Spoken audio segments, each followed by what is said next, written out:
og sidder her i Søvind, og helt del forkert.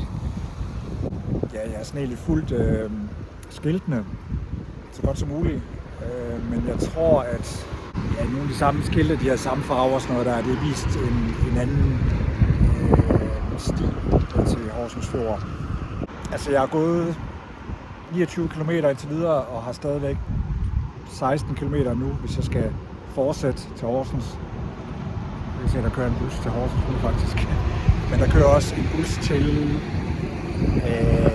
Odder, så kan jeg tage who knows. Jeg sidder lige og finder ud af det. Men ja, sådan noget med lige at følge sin intuition, ikke? Der er meget læring i sådan noget der. Så, men om ikke andet, så